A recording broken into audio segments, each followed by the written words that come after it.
Coé a été mis en examen pour viol et agression sexuelle sur 4 femmes. Mais il est également écarté de Énergie depuis plusieurs mois. Ce mercredi, ses avocats viennent de démentir une information sur l'affaire. Un communiqué de presse des avocats de Sébastien Coé, porté par maître Frédéric Lamoureux, avocat au barreau de Paris, vient de tomber ce mercredi 29 mai. Il est évoqué dans différents médias une proposition que Énergie aurait faite à Sébastien Coé, afin de préserver l'emploi de son équipe, proposition qu'il aurait refusée. Il ne s'agit en aucun cas de la réalité. Si tel avait été le cas, Sébastien Coé aurait privilégié cette possibilité plutôt que de saisir le tribunal de commerce.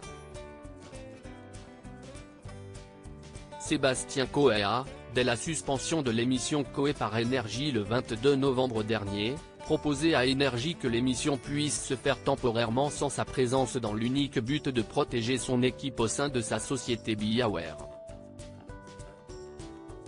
Les échanges avec Énergie n'ont jamais conduit à une proposition permettant d'atteindre cet objectif. Peut-on lire ? Pour rappel, Coé a été placé en garde à vue et sa compagne Nathalie a été entendue pendant plusieurs heures par la brigade des mineurs la semaine dernière, dans le cadre d'une enquête le visant à Paris pour agression sexuelle et viol.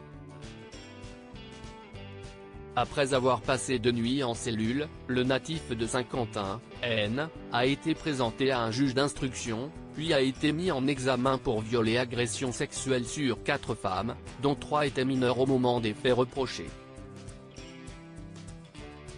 Une affaire dans l'affaire, il a été placé sous contrôle judiciaire, avec notamment l'obligation de verser un cautionnement de 100 000 € et de suivre des soins. Des précisions apportées par le ministère public. Coé va faire appel, lui qui a toujours contesté l'ensemble des accusations qui sont portées à son encontre, tant sur ses mises en examen que sur son contrôle judiciaire.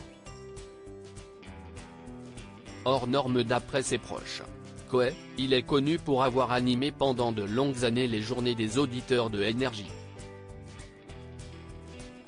Mais la station l'a écarté de l'antenne dès le début de l'affaire. En litige avec son employeur, le tribunal de commerce de Paris l'a débouté au début du mois de mai lors de son procès contre la radio française.